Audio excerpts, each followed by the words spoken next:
your continued viewership. Before we begin, tell us, where in the world are you watching from? We love knowing our global reach. Now, let's dive into today's story. Chapter 1, The Foundation. Trevor Raines had built his life like he built his construction empire, methodically, deliberately, with an eye for detail that others missed. At 42, he owned the largest residential development company in the county, a reputation forged through 18 years of never missing a deadline and never accepting substandard work. His steel-gray eyes missed nothing on a job site, and that same attention to detail had served him well in life. He'd met Brooke Manning at a charity gala 7 years ago. She was 28 then, a marketing coordinator for a luxury hotel chain, with auburn hair that caught the light and a laugh that seemed genuine. What attracted him most wasn't her beauty, though she was stunning, but her apparent sincerity. In a world full of people trying to get something from him, Brooke had seemed different. She asked about his work with genuine interest, listened when he talked about his plans to expand the business, and never once mentioned money or what he could provide for her. Their courtship was swift but thorough. Trevor had learned early in business that you research your investments, and marriage was the biggest investment of all. Brooke's background checked out: middle-class family from Portland, decent college grades, steady employment history. No red flags. Her friend seemed authentic, her family welcoming. When he proposed on the beach at sunset after 8 months, her tears of joy had seemed real. The first 3 years of marriage were everything Trevor had hoped for. Brooke left her hotel job to start her own boutique marketing consultancy, specializing in high-end restaurants and local businesses.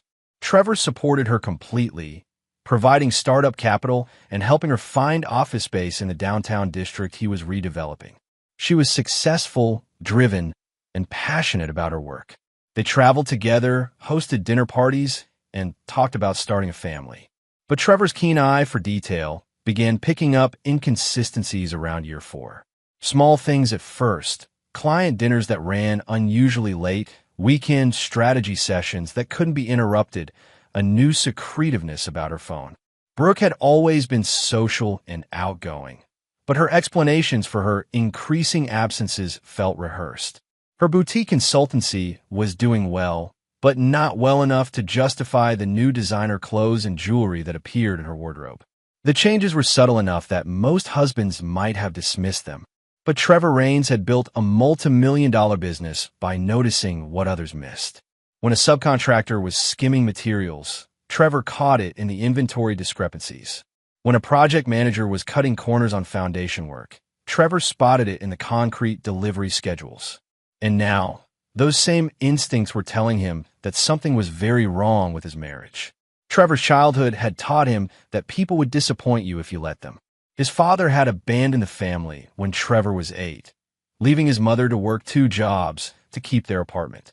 His mother remarried when Trevor was 14. A man named Carl who seemed decent until the day Trevor came home early from school to find Carl going through his mother's purse, stealing money for gambling. Trevor had watched his mother make excuses for Carl, forgive his betrayals, take him back again and again until finally Carl cleaned out their savings and disappeared. Never trust someone who shows you who they really are, his mother had told him the night after Carl left for good. And never give someone a second chance to destroy you. She died of a heart attack when Trevor was 26, worn down by years of working multiple jobs and the stress of Carl's betrayals. Those lessons had shaped Trevor into the man he was: successful, careful, and utterly unforgiving of betrayal. In business, he'd made it clear that stealing from him, lying to him, or betraying his trust was a career-ending mistake. Men who tried to cheat him found themselves blacklisted from every major project in the region.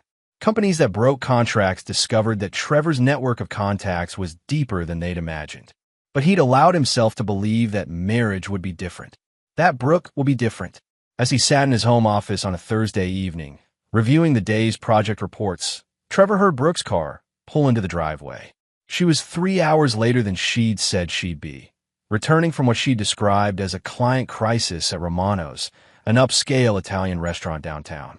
"Hey, honey," Brooke called out as she entered, her voice carrying the slightly forced cheer he'd been noticing more often. "Sorry I'm so late." The Romano situation was a complete nightmare. Trevor looked up from his laptop. What kind of crisis keeps a marketing consultant until 10 at night? Brooke appeared in the doorway, still in her business attire, but looking more polished than someone who'd been dealing with a crisis should look. Her makeup was fresh, her hair perfect. Their head chef walked out in the middle of dinner service. I had to help them figure out damage control for social media and coordinate with their backup chef. Total chaos. Trevor nodded, making a mental note. Romano's was one of his favorite restaurants. He'd eaten there just last week and had a good relationship with the owner, Giuseppe Romano. That sounds stressful. Is Giuseppe handling it okay? Something flickered across Brooke's face, so quickly that most people would have missed it. But Trevor caught it. Surprise, maybe even panic. "Oh, you know how these restaurant owners get when there's drama in the kitchen," she said, already turning away. "I'm exhausted. I think I'll take a shower and go to bed." Trevor watched her retreat upstairs, then picked up his phone. Giuseppe Romano answered on the second ring. "Trevor, good to hear from you. How's the Harbor Point development coming?" "Moving right on schedule." "Giuseppe, I hate to bother you, but my wife Brooke mentioned she was helping you with some kind of crisis tonight." Chef walked out during service. "I wanted to make sure you're okay." There was a pause. "Crisis?" "No, my friend. Everything was normal tonight. Same chef we've had for 3 years. Your wife, she was here for dinner, but not for business. She was with a man, I assumed a client, very well-dressed, good-looking fellow. They had the corner table, seemed to be having a very intimate conversation." Trevor's grip tightened on the phone. "What time was this?" "They arrived around 7:30, left maybe 45 minutes ago." "Is everything all right?" "Everything's fine, Giuseppe. Thanks." Trevor ended the call and sat back in his chair. 7:30 to 9:15. Intimate conversation. A well-dressed, good-looking man who wasn't her husband. For the first time in 7 years of marriage, Trevor Raines allowed himself to consider that his wife might be lying to him. And lying meant betrayal. And betrayal meant war. Chapter 2. The Investigation. Trevor had spent 3 weeks conducting surveillance the way he managed construction projects, systematically, thoroughly, and with absolute attention to detail. He'd hired Mitchell Hartley, a former police detective turned private investigator, but only for the technical aspects. Trevor did most of the legwork himself, applying the same methodical approach that had made him successful in business. The picture that emerged was devastating and clear. Brooke was having an affair with Ryan Castellano, a real estate agent who specialized in luxury properties. Castellano was 34, divorced, and worked for Meridian Luxury Realty, the same firm that had handled the sales for several of Trevor's high-end developments. That's how they'd met. Brooke had been hired to handle marketing for Trevor's Harbor Point project, and Castellano had been the listing agent for the completed homes. What made it worse was the timeline. Mitchell's investigation revealed that the affair had been going on for 14 months. 14 months of lies, of elaborate deceptions, of Brooke looking Trevor in the eye every morning and evening while betraying everything their marriage was supposed to represent. The evidence was overwhelming. Hotel receipts charged to Castellano's credit card, showing regular rooms at the Grandview in downtown. Photos of them together at restaurants in the next county, holding hands, kissing. Cell phone records showing hundreds of texts and calls between them. Even a recording Mitchell had managed to capture of them in the parking garage of Brooke's office building, where Castellano had his hands all over her while she laughed about how clueless her husband was. But it was the final piece of evidence that turned Trevor's anger into something cold and calculating. Mitchell had followed them to a house showing in Pinecrest, an exclusive neighborhood where homes started at $2 million. Through telephoto surveillance, he'd captured them viewing a property that Castellano was ostensibly showing to potential buyers. But there were no other buyers present, and their behavior was hardly professional. More importantly, Mitchell had recorded their conversation through a parabolic microphone as they stood on the property's back deck. "This could be perfect for us," Brooke had said, gesturing at the sprawling house with its infinity pool and mountain views. "Once I'm divorced, and we could be together openly." "The timing has to be right," Castellano had replied. "Your husband's company is worth what, $12 million? Even with a prenup, you're looking at a significant settlement in this state. The prenup isn't ironclad. My lawyer says there are ways around it, especially if Trevor's been hiding assets or if we can prove he was emotionally absent from the marriage. And he has been absent, always working, always traveling for business. That's why I found comfort with you. Trevor had listened to that recording 3 times before the full implications sank in. This wasn't just an affair. This was a calculated plan to destroy his life, take his money, and move on to a new life with her lover. The woman he'd supported, invested in, and trusted was actively plotting his financial and personal destruction. In that moment, sitting in his truck outside a job site while listening to his wife's betrayal, something fundamental shifted inside Trevor Raines. The part of him that had believed in forgiveness and second chances, in the possibility that people could change, that part died completely. Trevor had built his business on a simple principle. You get exactly what you deserve, nothing more and nothing less. Workers who showed up on time, did quality work, and were loyal to the company were rewarded with steady employment, good wages, and opportunities for advancement. Those who stole, lied, or cut corners were fired immediately and blacklisted from the industry. His personal life would now operate under the same rules. Over the next 2 weeks, Trevor began planning his response. But this wouldn't be a simple divorce proceeding. Brooke and Castellano had made a fundamental error. They'd assumed Trevor was as naive and trusting as he appeared. They'd underestimated exactly who they were dealing with. Trevor Raines hadn't built a construction empire by being soft. He'd grown up poor, fought for every opportunity, and learned that in the real world, nice guys finish last. He'd clawed his way to success by being smarter, more ruthless, and more determined than his competition.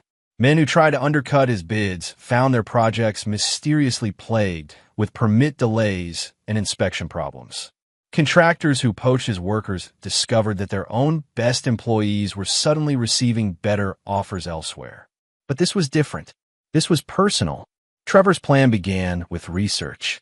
He learned everything there was to know about Ryan Castellano, his financial situation, heavily leveraged with multiple properties and significant debt. His professional reputation, generally good, but with some complaints about overselling properties. His personal life, recently divorced from his wife Angela, who had custody of their 2 children, and his weaknesses, a gambling problem that his ex-wife had cited in divorce proceedings. Trevor also investigated Brooke's lawyer, the one she'd mentioned in the recording. Patricia Vance was known for aggressive divorce tactics and had a reputation for finding creative ways to maximize settlements for her female clients. She was expensive, confident, and exactly the kind of lawyer someone would hire if they were planning to take their spouse to the cleaners. But Trevor's most important discovery was simpler. Neither Brooke nor Castellano knew that Trevor knew about their affair. They were operating under the assumption that they still had the element of surprise, that they could control the timing and narrative of the divorce. That assumption would destroy them. Trevor's brother-in-law Derek had been dropping hints for weeks about Brooke's busy schedule and late nights. Derek was married to Trevor's sister Candace, and while he meant well, he had all the subtlety of a construction crane.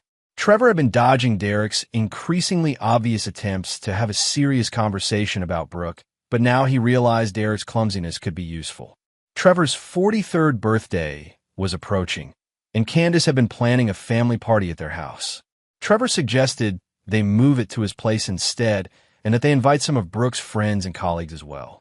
Let's make it a real celebration, he told Candace. Invite everyone. When Candace asked if she should invite Ryan Castellano, since he'd worked with Trevor on real estate projects, Trevor had smiled and said that was a great idea.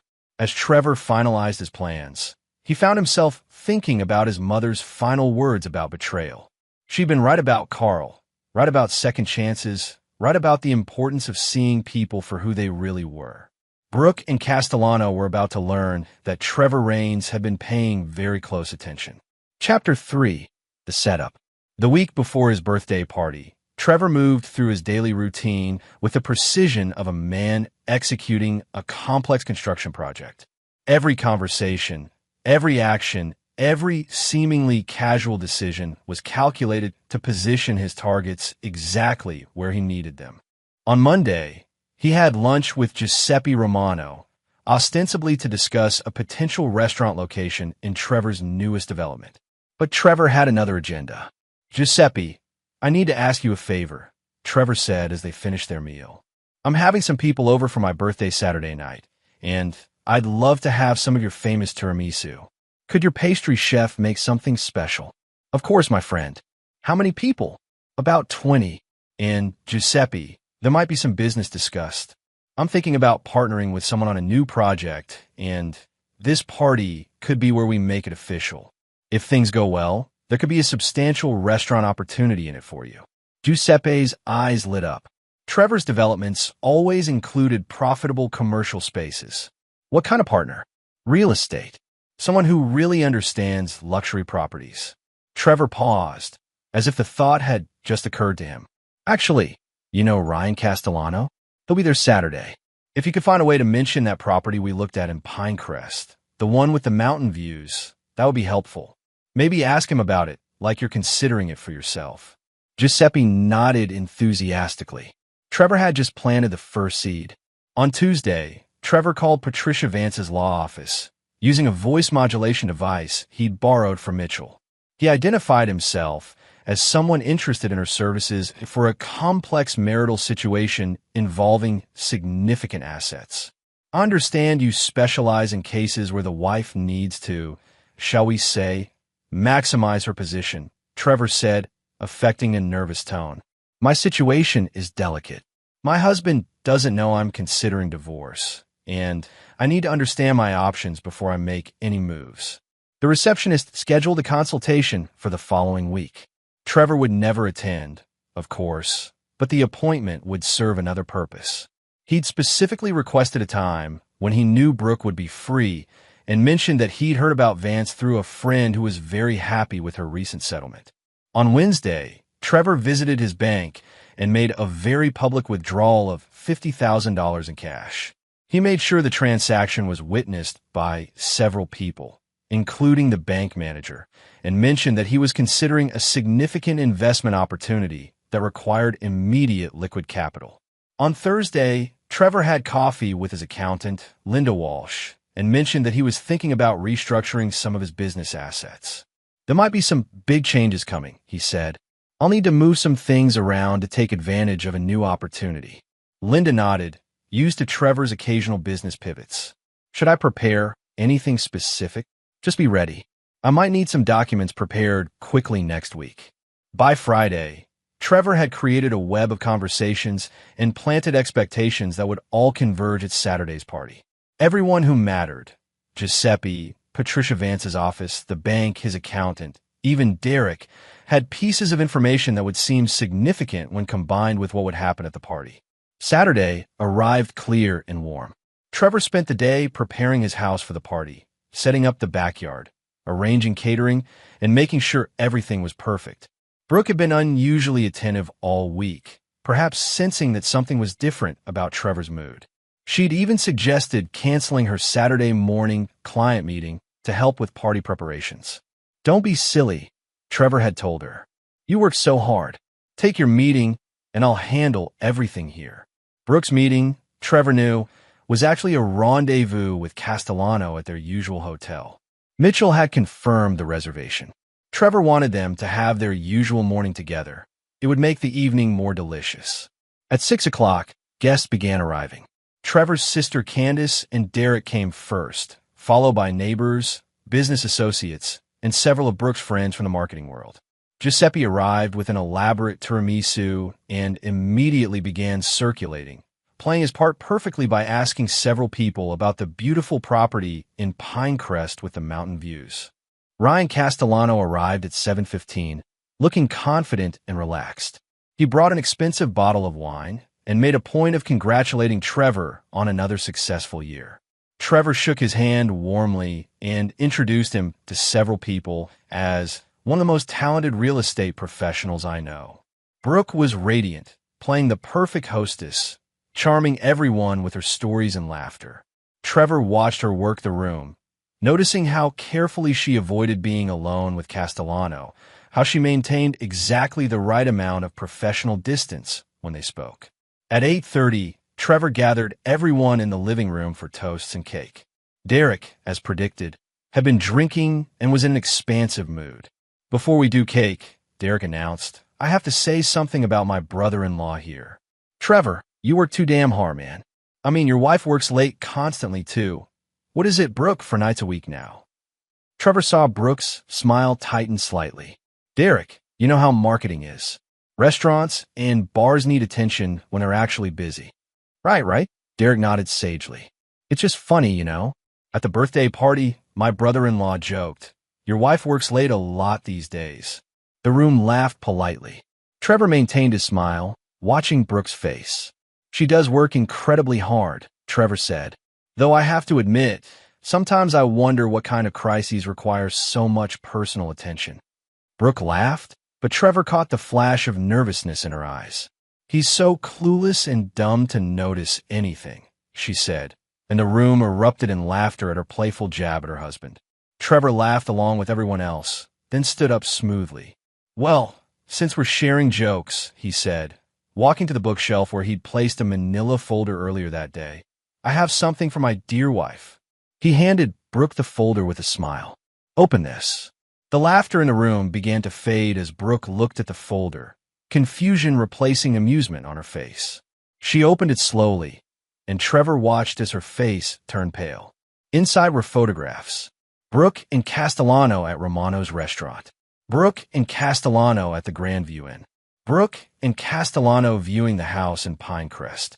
And on top, a transcript of their conversation about divorce planning and asset division. The room fell completely silent. Castellano stepped forward slightly, his face confused and concerned. "Brooke," he said, "what is it?" Trevor turned to address the room, his voice calm and clear. "Ladies and gentlemen, I'd like to share with you a little project I've been working on. For the past 14 months, my wife has been having an affair with Ryan Castellano here. More than that, they've been planning to divorce me and take as much of my money as possible to fund their new life together." The silence was deafening. Brooke was staring at the photos, her hands shaking. Castellano had gone white. "Trevor," Brooke whispered, "I can explain." "Actually," Trevor interrupted, "you can't. Because I know everything.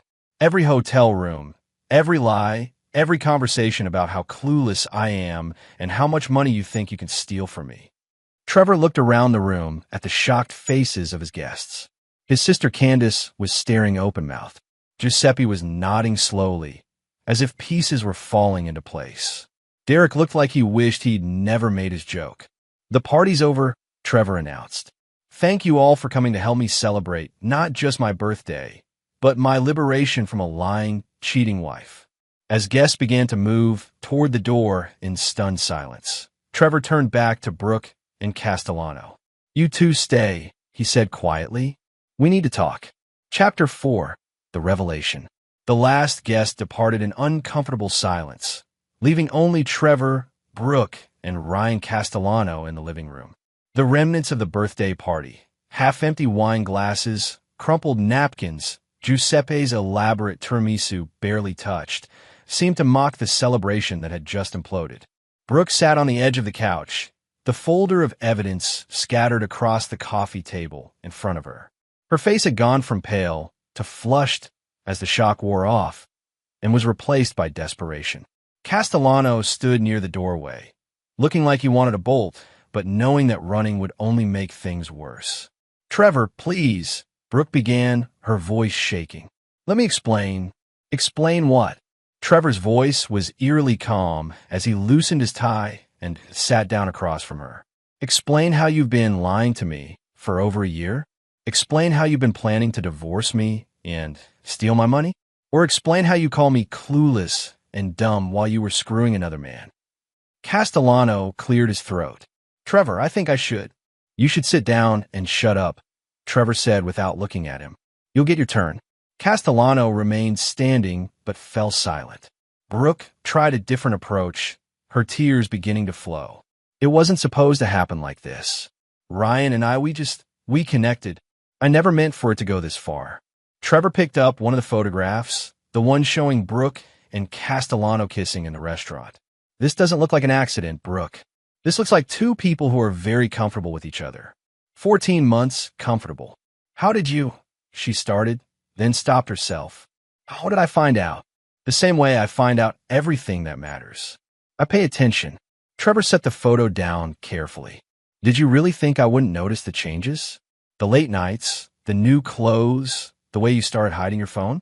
I've been watching people try to steal from me my entire career. You weren't as clever as you thought. Brooke's tears were flowing freely now. I was going to end it. I was going to tell you everything and try to work it out. Trevor laughed, but there was no humor in it. Is that why you hired Patricia Vance? To help you work it out by taking half my assets. Brooke's face went white again. How do you know about? I know about everything, Brooke. Every conversation, every plan, every lie. Trevor stood up and walked to the window, looking out at his backyard where an hour ago he'd been hosting a birthday party. I know about the house in Pinecrest that you and Ryan were planning to buy with my money.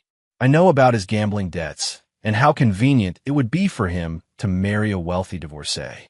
I know about your strategy sessions with Vance about attacking the prenup. Castellano finally spoke up.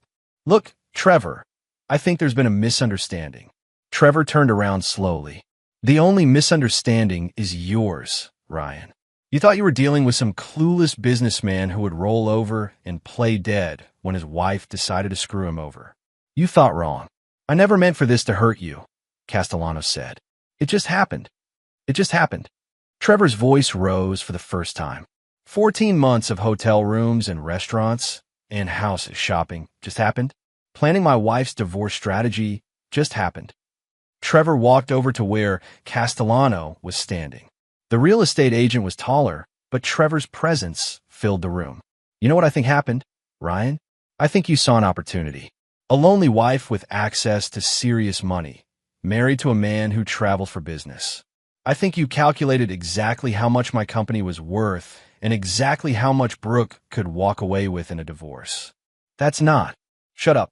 Trevor's voice dropped to a whisper, which was somehow more threatening than shouting. You made one crucial mistake. You assumed I was stupid. You assumed I wouldn't figure it out until it was too late. You assumed wrong. Brooke tried to stand up, to position herself between the two men. Please, both of you, just calm down. We can figure this out like adults. Trevor looked at his wife, soon-to-be ex-wife, with something approaching pity. Adults? Adults don't sneak around for over a year plotting to destroy their spouse's life. Adults don't call their husband clueless and dumb while they're stealing from him. I wasn't stealing. What would you call it? Trevor gestured at the papers scattered on the table. You were planning to claim I was emotionally absent, use that to attack the prenup, and walk away with millions of dollars you didn't earn. If that's not stealing, what is? Brooke wiped her eyes, and Trevor could see her shifting tactics. The tears weren't working, so now she'd try anger. I gave you 7 years of my life, Trevor. I supported your business, entertained your clients, played the perfect wife. Don't I deserve something for that? You deserve exactly what the prenup says you deserve. The house in Portland that's in your name, the car, and $50,000 for every year of marriage. That's $350,000, which is more than generous for someone who's been cheating on me for a third of our marriage. That's not enough to start over, Brooke said, her mask slipping completely now. Do you know how much it costs to live decently? How much a nice house costs? $300,000 won't even buy a decent condo in this market. And there it was, the real Brooke, the one who had been planning to steal his life's work because she felt entitled to luxury without earning it. That's not my problem anymore, Trevor said. You should have thought about that before you decided to cheat. Castellano stepped forward again. Trevor, maybe we can work something out. Some kind of arrangement. Trevor turned on him with such sudden intensity that Castellano took a step back. Arrangement? What kind of arrangement did you have in mind, Ryan? You keep screwing my wife and I pay for your new life together? You take my money and I pretend I don't care? I didn't mean. I know exactly what you meant. You meant you want to negotiate. You want to find some middle ground where you get some of what you were planning to steal, and I pretend this was all just a misunderstanding. Trevor smiled, and it was the most frightening expression either Brooke or Castellano had ever seen. Here's the thing you don't understand about me. I don't negotiate with thieves. I don't forgive betrayal. And I never, ever give second chances to people who try to destroy me. Trevor walked back to the couch and sat down, his demeanor suddenly casual, almost relaxed. So here's what's going to happen. Brooke, you're going to pack your things and get out of my house tonight. The divorce papers will be filed Monday morning, citing adultery and fraud. You'll get exactly what the prenup specifies and not one penny more. Trevor, please. I'm not finished. Trevor's voice remained calm, but his eyes were ice cold. Ryan, your career in this area is over. I have contacts with every major developer, every bank, every planning commission in the region. By next week, everyone will know exactly what kind of man you are. No one will trust you to handle their properties or their money. Castellano's face had gone pale. You can't do that. I have contracts, clients. Had. Trevor corrected. You had contracts and clients. That was before you decided to steal from me. Brooke stood up suddenly, her desperation turning to fury. You vindictive bastard. This is exactly why I needed to get away from you. You're cold and calculating, and you care more about money than people. Trevor looked at her calmly. I care about loyalty, Brooke. I care about honesty. I care about people keeping their word. You violated all of that, and now you're angry because there are consequences. I loved you, she said, tears streaming down her face. I really did love you, but you were never there. Always working, always traveling, always putting business first. Ryan actually pays attention to me. He cares about what I want. He cares about what I can provide for you, Trevor said. Take away my money and see how much attention he pays to a marketing consultant with no trust fund. Castellano opened his mouth to protest, but Trevor held up a hand. Don't. We all know what this was about. You saw an opportunity to upgrade your lifestyle, and you took it. The mistake was thinking I was too stupid to notice. Trevor stood up and walked to the front door, opening it wide. The party's over. Both of you get out of my house. Brooke looked around the living room desperately, as if seeing it for the first time. This house, with its custom finishes and mountain views, would no longer be hers. The life she'd been planning to steal and reshape was slipping away. This isn't over, Trevor, she said, trying to muster some defiance. I'll fight you on this. Patricia Vance is very good at what she does. Trevor smiled again, that same frightening expression. Brooke, you still don't understand who you're dealing with. This isn't the beginning of your fight. This is the end of everything you thought you could take from me. As Brooke and Castellano walked toward the door, Trevor called out one final time. Oh, and Brooke, you were right about one thing at the party. I'm clueless sometimes. I was clueless enough to trust you. But I'm not dumb, and I never forget. The door closed behind them with a quiet click, leaving Trevor alone in his house for the first time in 7 years. But he wasn't feeling lonely. He was feeling free, and he was just getting started. Chapter 5, The Aftermath. Trevor woke up Monday morning to 17 missed calls and 43 text messages. Word of Saturday night's revelation had spread through their social circle like wildfire, and everyone wanted to know what had really happened. He ignored most of them, focusing instead on the calls that mattered. The first was from his lawyer, Harrison Webb, who had been Trevor's legal counsel for business matters since he'd started the company. Webb had received an early morning call from Patricia Vance, who is now representing Brooke officially. She's claiming emotional abandonment and financial withholding, Webb said over coffee at their usual breakfast spot downtown. Vance is arguing that your business travel and long hours constituted constructive abandonment, which could invalidate the prenup. Trevor sipped his coffee calmly. What else? She's also claiming that you've been hiding assets, and that the business valuation in the prenup was artificially low. She wants a complete forensic accounting of your finances going back 5 years. Let her have it, Trevor said. Every record, every receipt, every transaction. I have nothing to hide, and the business valuation was done by 3 independent firms. She's fishing. Webb looked surprised. Most clients in contentious divorces wanted to limit their spouse's access to financial records. Are you sure? A forensic accounting will cost both sides significant money and time. I'm sure. In fact, I want you to be completely cooperative with any reasonable request for information. The faster she realizes there's nothing to find, the faster this ends.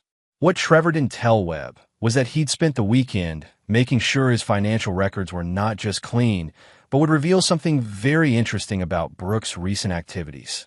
The second important call was from Giuseppe Romano, who sounded embarrassed and apologetic. "Trevor, I'm so sorry about Saturday night. If I had known what was happening, I never would have mentioned the Pinecrest property." "Don't apologize, Giuseppe. You helped me more than you know. In fact, I have a proposition for you." Trevor had spent Sunday morning researching something that had been nagging at him since Saturday night. Castellano had been showing Brooke the house in Pinecrest, but the property record showed that it had been purchased 6 months ago by an LLC called Mountain View Holdings. The buyer had paid cash, well above asking price, and the purchase had been handled by Meridian Luxury Realty, Castellano's firm. A little more digging revealed that Mountain View Holdings was a shell company registered in Delaware, with Ryan Castellano listed as the managing member. Somehow, a real estate agent with significant gambling debts had managed to purchase a $2 million property with cash. "Giuseppe, you know people in the restaurant business all over the region, right?" "Of course. It's a small community. I need you to ask around about something. Quietly. Find out if anyone has heard rumors about money laundering through real estate sales. Specifically, cash purchases of luxury properties through shell companies." There was a pause. "That's a serious accusation, Trevor.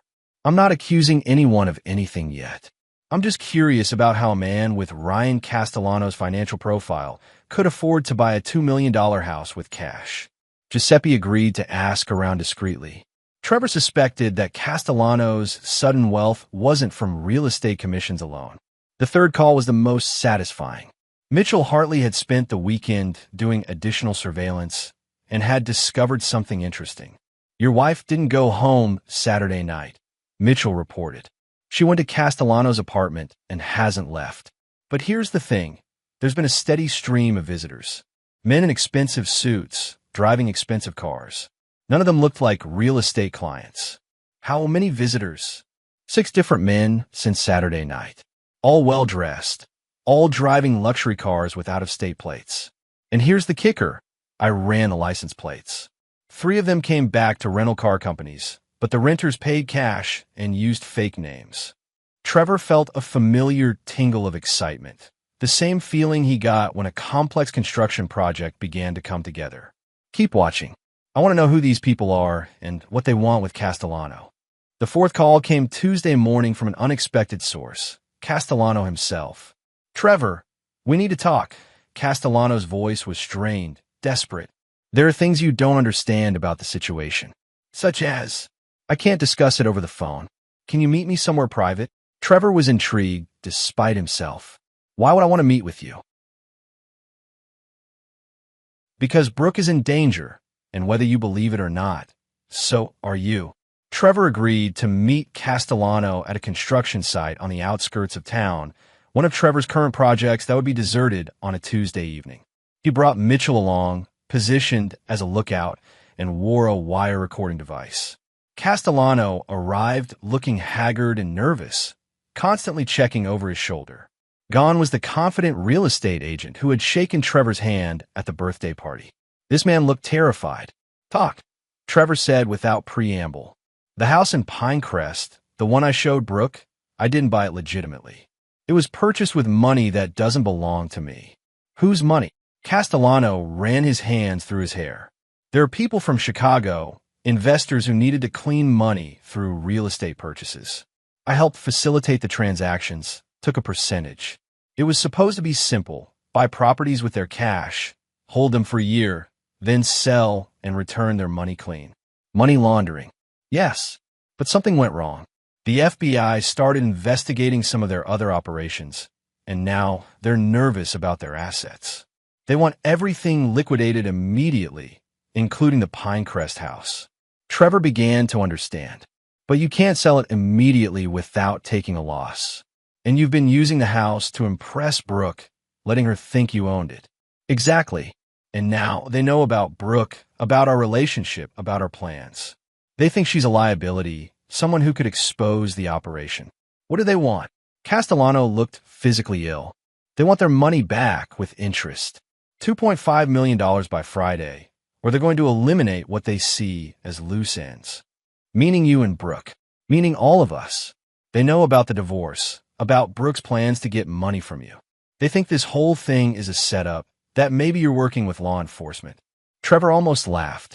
His wife's affair had accidentally entangled them all with Chicago money launderers who now saw everyone involved as a threat.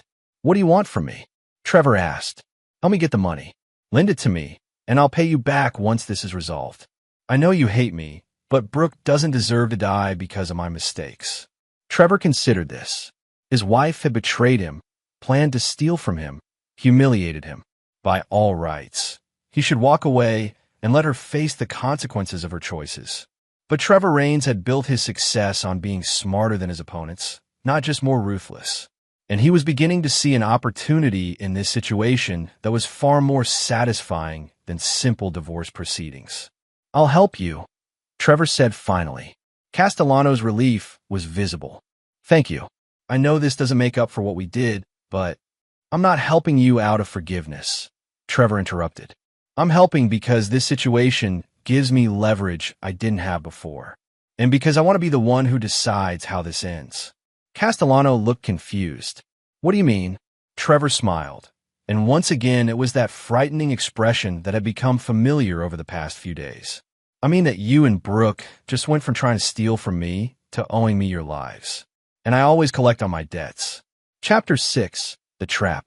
Trevor spent Wednesday morning in his office, ostensibly reviewing construction schedules, but actually designing the most complex project of his career. Not a building this time, but a trap that would give him complete control over everyone who had betrayed him. The first component was the money. Castellano needed $2.5 million by Friday to pay off the Chicago investors. Trevor had that amount available, but lending it directly would be too simple. Instead, he structured it as a business transaction. He called Castellano with an offer. Trevor would purchase the Pinecrest property for $2.5 million, enough to satisfy the debt. But the sale would be contingent on specific conditions that would give Trevor ongoing leverage over both Castellano and Brooke. The first condition, Trevor explained over the phone, is that you and Brooke sign affidavits admitting to the affair and the plans to defraud me in the divorce. These documents will be held in escrow with my lawyer. Why do you need that? You already have evidence. The evidence I have could be challenged in court. Surveillance photos can be dismissed, recordings can be questioned. Signed confessions are ironclad. Castellano was desperate enough to agree to almost anything. What else? Brooke will agree to a modified divorce settlement. Instead of the prenup terms, she'll accept a structured payout over 5 years, contingent on her behavior during that period. What kind of behavior? She'll agree to specific restrictions on her conduct and associations. No contact with you beyond what's necessary for this immediate crisis. No public statements about me or our marriage. No attempts to challenge the divorce terms. Trevor could hear Castellano thinking, and if she violates these restrictions, the payments stop and the confession documents become public. Her reputation, her business, her future prospects, all destroyed. The second component of Trevor's trap involved the Chicago money launderers themselves. Trevor had no intention of letting them simply disappear with their money clean. Through Mitchell's contacts in law enforcement, Trevor learned that the FBI was indeed investigating several Chicago-based operations for money laundering, but they lacked evidence of specific transactions. Trevor's purchase of the Pinecrest property would provide that evidence. He would document every aspect of the transaction, creating a paper trail that would lead federal investigators directly to the money launderers while keeping himself and his money legally protected. "You want to turn them in?" Mitchell asked when Trevor explained the plan. "I want them neutralized. As long as they're free, they're a threat to Brooke and therefore a threat to my ability to control the situation. If they're in federal custody, they can't retaliate against anyone." The third component was the most personal, Brooke herself. The structured payout Trevor was offering would keep her financially dependent on him for 5 years, during which time she would have to follow his rules or lose everything. It was a more elegant form of revenge than simply destroying her in divorce court. But Trevor's plan went deeper than financial control. He was going to use this crisis to reshape the entire situation to his advantage. On Thursday morning, Trevor met with Brooke for the first time since Saturday night. She agreed to the meeting only because Castellano had explained the danger they were in and how Trevor's offer was their only way out alive. They met at a neutral location, a conference room at Webb's law office downtown. Brooke looked exhausted and frightened, a far cry from the confident woman who had called him clueless and dumb just 5 days earlier. "Ryan told me about your offer," she said without preamble. "I want to understand the terms." Trevor slid a document across the table. "It's all laid out there. You sign the confession, agree to the behavior restrictions, and accept the structured payout. In return, you get out of this situation alive and with enough money to start over." Brooke read through the document carefully. Some of these restrictions are pretty severe. No public appearances without approval. No social media posts about our marriage. No contact with Ryan except for emergencies. "You chose to make our private life public when you had your affair," Trevor said. "These are the consequences of that choice. And what happens after 5 years? After 5 years, if you've followed all the terms, you'll have received approximately $1.2 million and be free to live your life however you choose. That's far more than the prenup would have given you." Brooke looked up from the document. "Why are you doing this? You could have just let us deal with the Chicago people ourselves." Trevor had been expecting this question. "Because I don't like loose ends and I don't like being threatened by proxy. As long as you and Ryan were in danger from these people, they were a potential threat to me as well." It was partly true, but not the whole truth. The whole truth was that Trevor had realized something important over the past few days. Destroying Brooke completely would be satisfying in the short term, but controlling her completely would be satisfying for much longer. "I need guarantees," Brooke said. "How do I know you won't just take my signed confession and use it against me anyway?" "Because it benefits me more to have you alive, functional, and under my control than it does to have you destroyed. A destroyed enemy is no longer useful. A controlled enemy can be very useful indeed." Brooke stared at him, perhaps finally beginning to understand who she had really been married to for 7 years. "You're enjoying this. I'm solving a problem efficiently. Whether I enjoy it or not is irrelevant." The meeting lasted 2 hours. By the end, Brooke had signed the confession and agreed to all of Trevor's terms. She would receive $240,000 per year for 5 years, paid monthly, contingent on her following the behavior restrictions. The payments would be structured as consulting fees for a marketing company that Trevor would establish in her name, making them tax-advantaged and giving him an additional layer of control. On Thursday evening, Trevor, Castellano, and the 2 Chicago representatives met at the law office to finalize the property sale. The Chicago men were exactly what Trevor had expected: well-dressed, soft-spoken, and radiating the kind of quiet menace that comes from years of resolving problems through violence. The sale went smoothly. Trevor paid $2.5 million for a property worth slightly less, but the overpayment was part of his plan. The Chicago money was now officially clean, having passed through a legitimate real estate transaction with proper documentation. What the Chicago representatives didn't know was that Mitchell had photographed them arriving and leaving, that the law office had security cameras recording everything, and that Trevor had insisted on documentation that clearly identified the source of their original payment for the property. By Friday afternoon, when the FBI received an anonymous tip about money laundering activities involving specific properties and specific individuals, they would have enough evidence to move quickly. Trevor's trap was set. The Chicago money launderers would soon be in federal custody. Castellano was financially ruined and professionally destroyed, dependent on Trevor's silence to avoid criminal charges. Brooke was under Trevor's complete control for the next 5 years, her reputation and financial future contingent on her compliance with his terms. As Trevor drove home Friday evening, he reflected on the week's events. 7 days ago, he had been a successful businessman with an unfaithful wife planning to steal his money. Tonight, he owned his enemies completely, had turned a potential loss into a profitable real estate investment, and had helped the FBI arrest a money laundering operation. Most importantly, he had proven to himself and everyone else that Trevor Raines was not a man to be betrayed, underestimated, or crossed. The reckoning was complete. But Trevor was just getting started. Chapter 7. The New Order. 3 months after the birthday party that changed everything, Trevor's life had settled into a rhythm that satisfied him deeply.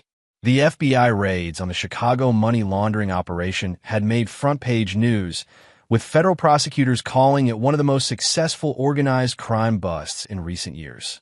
Ryan Castellano's name had been mentioned in several articles as someone who had cooperated with federal authorities, which effectively ended what remained of his real estate career. Brooke was living in a modest apartment downtown, working to rebuild her marketing consultancy under Trevor's watchful eye. The monthly payments from Trevor's consulting company kept her afloat, but every expenditure over a certain amount required his approval. She had learned to send him detailed monthly reports on her activities, her clients, and her finances.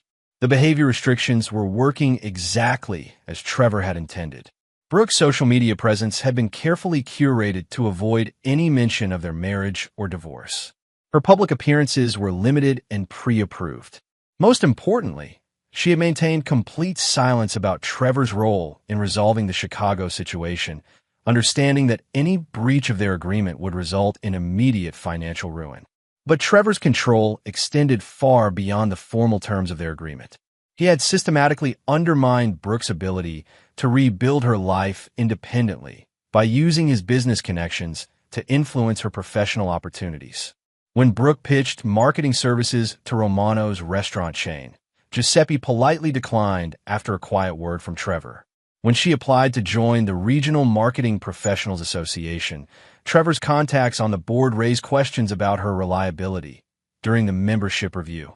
When she tried to lease office space in the downtown business district, landlords who had worked with Trevor's development company suddenly found reasons to reject her applications. Trevor wasn't trying to destroy her completely, though it would violate their agreement and potentially drive her to desperate measures. Instead, he was carefully managing her success, ensuring that she remained viable enough to continue making payments, but dependent enough to never challenge his authority. The morning routine had become almost ritualistic. Every first Monday of the month, Brooke would arrive at Trevor's office to deliver her monthly report and receive instructions for the coming month. She would sit across from his desk, professionally dressed and carefully composed, while he reviewed her activities and finances with the attention to detail he applied to construction projects. The Romano account, Trevor said during their December meeting, reading from her report.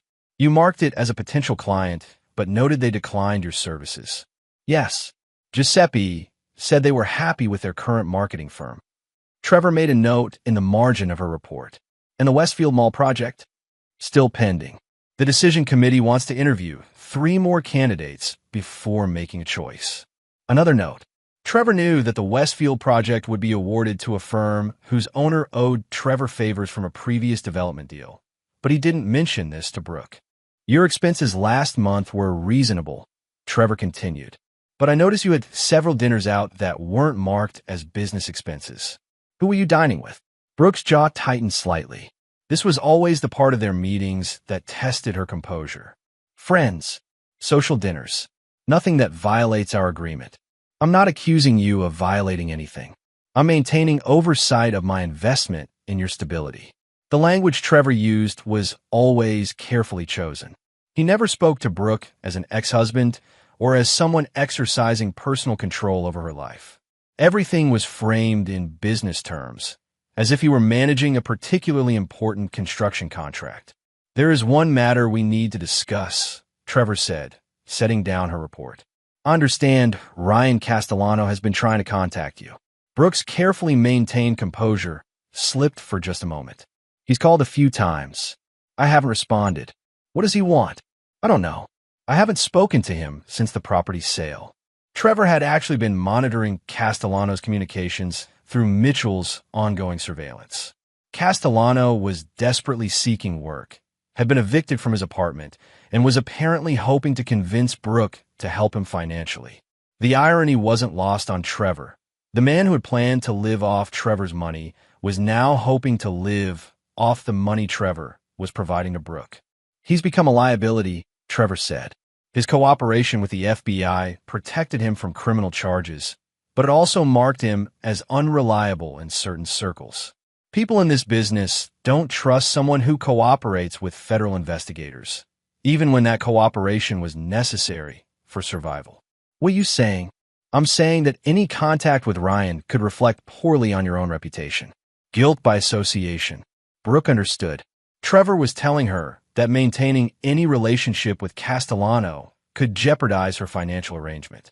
It was another layer of control, another way of isolating her from anyone who might encourage her to challenge Trevor's authority.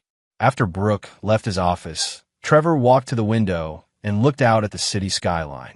Several of the buildings he could see had been constructed by his company. Others were being developed by competitors who had learned to respect Trevor's position in the market. The intercom buzzed. "Mr. Raines? Mitchell Hartley is here to see you." Mitchell entered with his usual efficient demeanor, carrying a folder of surveillance reports and photographs. Their monthly meetings had become routine as well. Brooks maintaining compliance with all the restrictions, Mitchell reported. No unauthorized contacts, no public statements about the divorce, no attempts to challenge the financial arrangements. And Castellano, he's struggling. Lost his real estate license last month. Turns out the state board doesn't like money laundering convictions, even when charges were dropped. He's been working construction jobs, day labor mostly. Trevor nodded. Any indication he's planning to cause problems? None. If anything, he seems broken. The FBI cooperation saved him from prison, but destroyed his reputation and his career.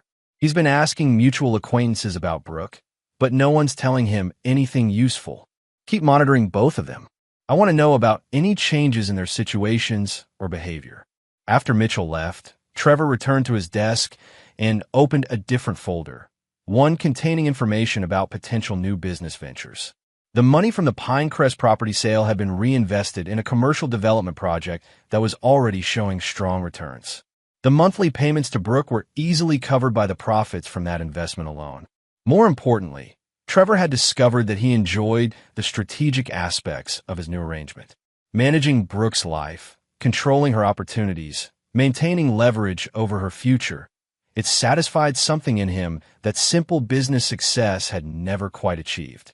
For the first time in his adult life, Trevor Raines felt completely in control not just of his own destiny, but of the destinies of those who had tried to betray him.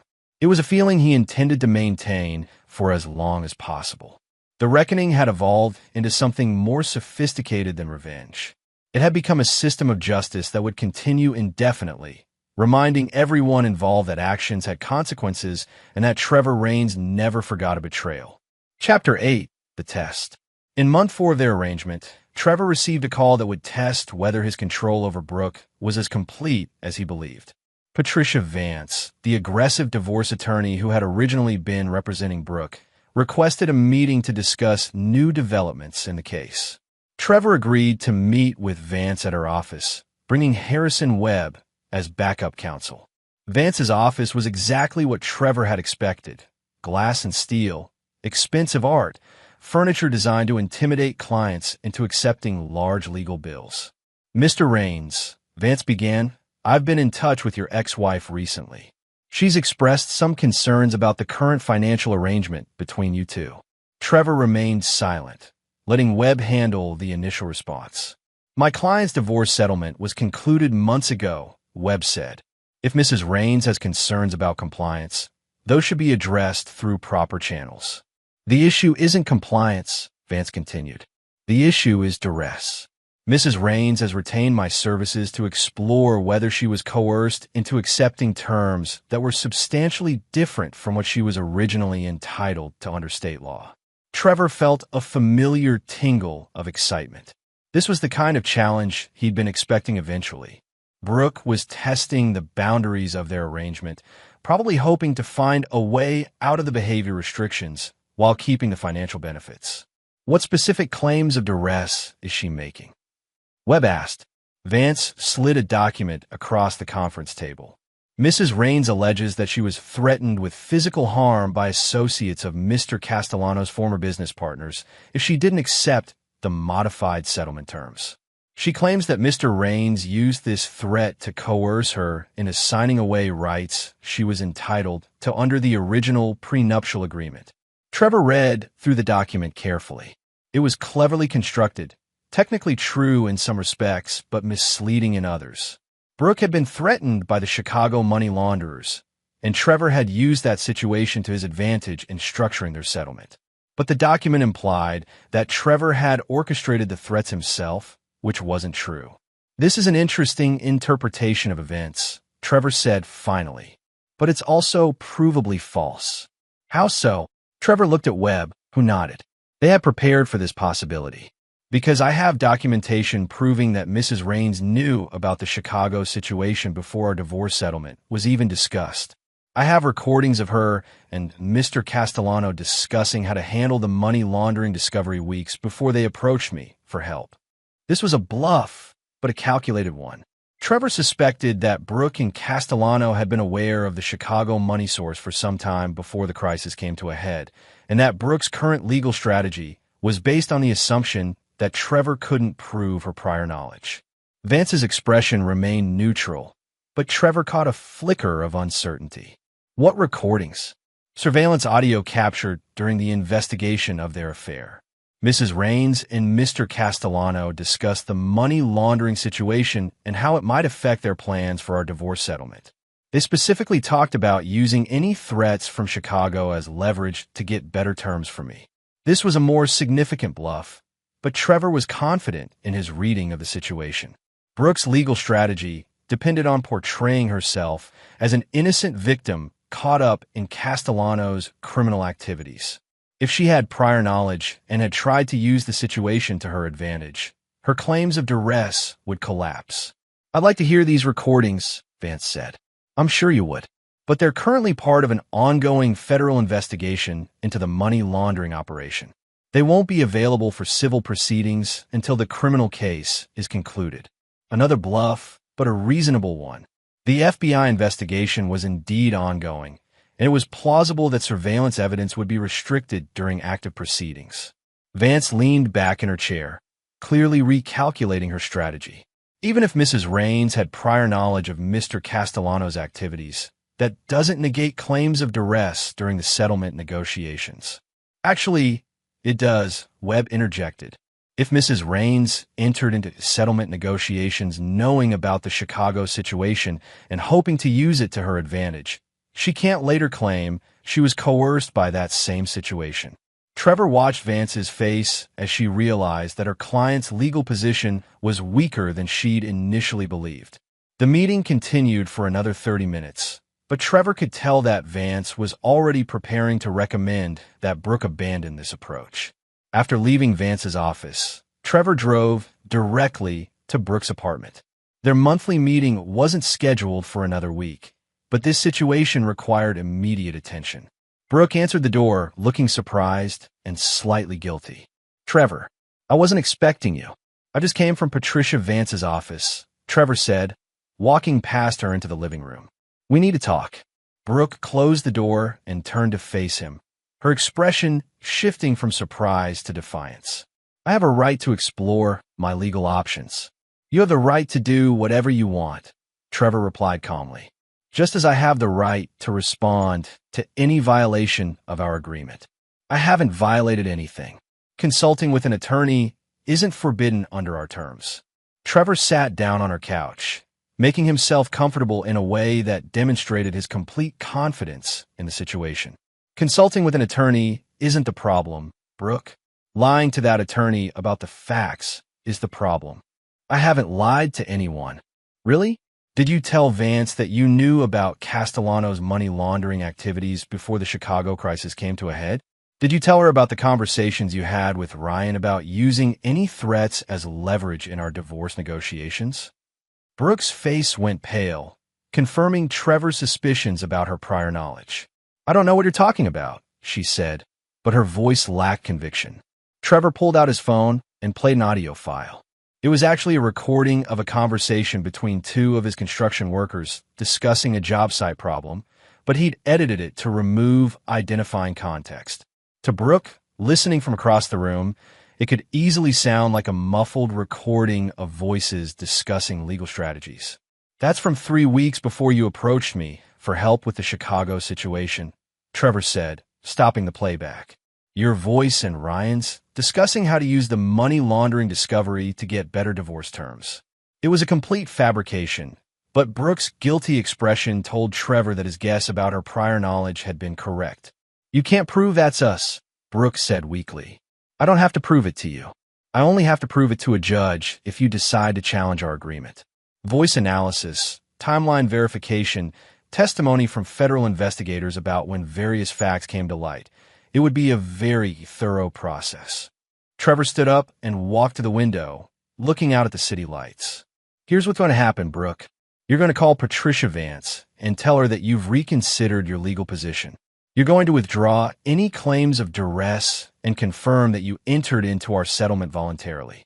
And if I don't," Trevor turned back to her with that same frightening smile she'd seen so many times over the past few months. "If you don't, I'll release the recordings to the FBI as evidence that you were attempting to obstruct their money laundering investigation by using criminal threats as leverage in a civil proceeding. You'll be facing federal charges for interfering with an ongoing investigation." Brooke stared at him, finally understanding the depth of her miscalculation. She had thought she could find a legal way out of their arrangement, but Trevor had anticipated this move and prepared countermeasures. "You're bluffing," she said, but her voice betrayed her uncertainty. "Am I? Are you willing to bet your freedom on that assumption?"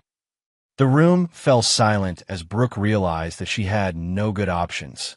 Challenging Trevor's control meant risking criminal prosecution based on evidence that she couldn't verify, but couldn't afford to ignore. "What do you want to tell Vance?" she asked finally. "Tell her the truth. That you consulted with her because you were hoping to find a way out of an agreement that you now regret, but that upon reflection, you realized that the agreement was fair and that you entered into it voluntarily." Trevor walked to the door, then turned back one final time. "This was a test, Brooke. You failed it. Don't test me again." As Trevor drove home, he reflected on how satisfying it had been to watch Brooke's legal strategy collapse under the weight of her own deceptions. She had tried to use the system against him, but Trevor understood the system better than she did. More importantly, this incident had proven that his control over Brooke was even more complete than he'd realized. She wasn't just following his rules because of the financial benefits. She was following them because she was genuinely afraid of the consequences of defying him. That fear was the foundation of everything Trevor had built since the birthday party 6 months ago. And now he knew that foundation was solid enough to support whatever he decided to build on top of it. Chapter 9. The Resolution. 2 years after the birthday party that had changed everything, Trevor Rain stood in his office looking out at the latest addition to the city skyline, a 30-story mixed-use development that bore his company's signature architectural style. The building would house offices, luxury condos, and ground-floor retail space, including a restaurant that Giuseppe Romano was opening as his flagship location. The project had been Trevor's most ambitious yet, and its success had cemented his position as the dominant commercial developer in the region. More importantly, it had been funded in part by the profits from the Pinecrest property and other investments that had grown out of his calculated response to Brooke's betrayal. Trevor's control over his former wife had evolved over 24 months into something more sophisticated than simple revenge. Brooke had become, in effect, a controlled asset whose activities and success Trevor managed like any other business investment. The monthly reports continued, the behavior restrictions remained in place, and the financial payments created a dependency that guaranteed her compliance. But Trevor had realized something important during their second year of this arrangement. Complete control was only satisfying if it was occasionally challenged. Brooke's attempt to use Patricia Vance to escape their agreement had provided exactly the kind of test that reminded Trevor why he enjoyed this power. So when Mitchell knocked on his office door that Thursday morning with news that would require another major decision, Trevor was almost pleased to have a new problem to solve. "Castellano's dead," Mitchell announced without preamble. Trevor looked up from the architectural plans he'd been reviewing. "Ow! Car accident last night. Single vehicle. Ran off the road near the interstate. Police are calling an accident, but the circumstances are suspicious." Trevor gestured for Mitchell to sit down. "Explain." Castellano had been working construction jobs for the past year. barely making ends meet. But yesterday, he deposited a check for $50,000 into his bank account. A few hours later, he's dead in a car crash on a road he had no reason to be traveling. Who wrote the check? That's the interesting part. It was from a company called Mountain View Holdings. Trevor felt a familiar tingle of excitement. Mountain View Holdings was a shell company that the Chicago money launderers had used to purchase the Pinecrest property. According to federal prosecutors, that operation had been completely shut down with all principals either in prison or under federal supervision. Someone's using the old company name, Trevor mused. Either the Chicago people have contacts who weren't caught, or someone else has taken over their local operations. There's more, Mitchell continued. I checked with my FBI contact. Castellano had been asking questions about witness protection programs. He was scared of something, maybe trying to get federal protection again. Trevor understood immediately. Someone connected to the original money laundering operation had approached Castellano, either to eliminate him as a potential witness or to use him for new criminal activities. The $50,000 might have been payment for services, or it might have been bait to get him to a specific location. What does this mean for Brooke? Trevor asked. If someone's trying to tie up loose ends from the Chicago operation, she could be next on their list. She knows as much about the money laundering as Castellano did, maybe more. Trevor walked to his window and looked out at the city he'd helped build. Castellano's death created both a problem and an opportunity. The problem was that Brooke's safety was now genuinely at risk, which could disrupt Trevor's carefully managed control over her life. The opportunity was that this crisis would give Trevor leverage to restructure their relationship entirely. Schedule a meeting with Brooke for this afternoon, Trevor told Mitchell, and increase surveillance on her activities immediately. If someone is cleaning up witnesses, I want to know about it before they make a move. Trevor spent the rest of the morning considering his options. He could simply warn Brooke about the potential threat and let her handle her own security. He could provide protection for her as part of their existing arrangement. Or he could use this crisis to fundamentally change the terms of their relationship. By the time Brooke arrived at his office that afternoon, Trevor had decided on the most ambitious option. Ryan Castellano is dead, Trevor said without preamble as soon as she sat down. Brooke's face went white. What happened? Car accident, but the circumstances suggest it wasn't accidental. Someone gave him $50,000 yesterday. Then he died a few hours later. Who will want to kill Ryan? Someone who's concerned about his knowledge of the Chicago money laundering operation, which means they might be concerned about your knowledge as well. Brooke's hands were shaking as she absorbed this information. What do I do? Trevor had been waiting for exactly this question. You have 3 options. First, you can go to the FBI and request witness protection. They'll relocate you, give you a new identity, and you'll spend the rest of your life looking over your shoulder. What's the second option? You can hire private security and hope it's enough to keep you safe. That would be expensive, and there's no guarantee it would work. Brooke was gripping the arms of her chair. And the third option? You accept my complete protection in exchange for a permanent modification of our arrangement. Trevor had spent hours crafting this proposal. Instead of the current 5-year agreement with behavior restrictions and monthly payments, Brooke would become essentially a permanent dependent.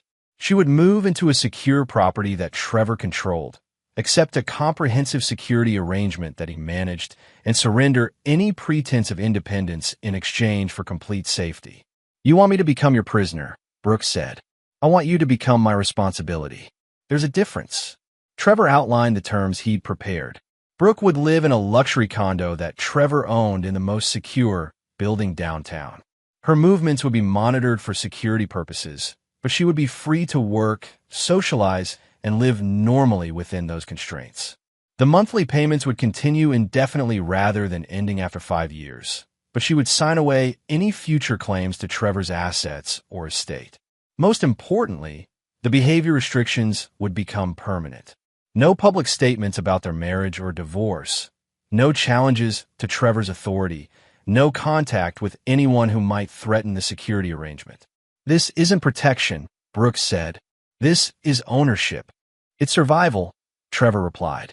Ryan thought he could handle this situation on his own, and now he's dead. You can make the same mistake he did, or you can accept reality. Trevor walked to his safe and removed a folder containing photographs that Mitchell had taken the night before. They showed Castellano's car after the accident, the $50,000 check, and surveillance photos of men who had been watching Castellano's apartment in the days before his death. These people are professionals, Brooke. They eliminated Ryan cleanly and efficiently, and they'll do the same to you if you give them the opportunity. Brooke studied the photographs, her face growing paler with each image. How do I know you're not behind this? How do I know you didn't have Ryan killed to force me into this arrangement? Trevor had expected this question, because if I wanted Ryan dead, I would have let the Chicago people kill him 2 years ago when they first threatened him. I kept him alive because a living witness served my purposes better than a dead one. It was true, but not the complete truth. Trevor had indeed protected Castellano during the original crisis, but he'd also made sure that Castellano's cooperation with federal authorities had marked him as unreliable in criminal circles. Trevor hadn't killed Castellano directly, but his actions had created the conditions that led to Castellano's death. I need time to think, Brooks said. You have until tomorrow morning. After that, I withdraw the offer and you're on your own. That evening, Trevor sat in his study reviewing the security arrangements he'd already begun implementing. The downtown condo was being equipped with state-of-the-art security systems. Mitchell's team was prepared to provide round-the-clock protection. Financial arrangements were being restructured to make the new agreement legally airtight. Trevor's phone rang at exactly midnight. Brooke's voice was quiet but steady. I accept your terms, she said. All of them. 3 days later, Brooke moved into the secure condo with 2 suitcases and a box of personal items. Everything else from her old life, furniture, photographs, mementos, was left behind as part of her transition into what Trevor privately thought of as phase 2 of their relationship. The condo was luxurious and comfortable, with floor-to-ceiling windows offering spectacular city views. It was also completely monitored, with security cameras in every room except the bedroom and bathroom, and electronic locks that required Trevor's authorization to disengage. Trevor visited on the first evening to ensure that everything was properly arranged. Brooke stood at the window, looking out at the city lights, her reflection ghost-like in the glass. This isn't how I thought my life would turn out, she said without turning around. This is how your life turned out because of the choices you made, Trevor replied. You chose to have an affair. You chose to plan stealing from me. You chose to get involved with criminals. This is the consequence of those choices. Brooke turned to face him. And your choices? What are the consequences of what you've chosen to do? Trevor considered the question seriously. Over the past 2 years, he had systematically destroyed or controlled everyone who had betrayed him. He had turned personal crisis into business opportunity and emotional devastation into strategic advantage. He had proven that Trevor Raines was not a man who could be cheated, lied to, or discarded without consequences. The consequence of my choices, Trevor said finally, is that I'm in complete control of my life and the lives of people who try to destroy me. I call that a successful outcome. As Trevor left the condo that night, he reflected on how satisfying it was to have reached this point. Brooke was now completely dependent on him for her safety, her financial security, and her future. She would spend the rest of her life as a reminder to anyone who might consider betraying Trevor Raines that such betrayals carried permanent consequences. The reckoning that had begun with a birthday party confrontation had evolved into something larger and more sophisticated.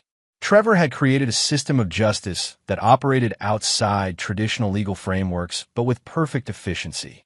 Most importantly, Trevor had proven to himself that he was capable of anything when properly motivated. The shy, trusting husband who had been blindsided by his wife's affair no longer existed. In his place was a man who understood that power was the only reliable protection against betrayal, and that mercy was a luxury he could no longer afford. Trevor Raines had built his business empire by being harder, smarter, and more ruthless than his competition. Now he had applied those same principles to his personal life with equally decisive results.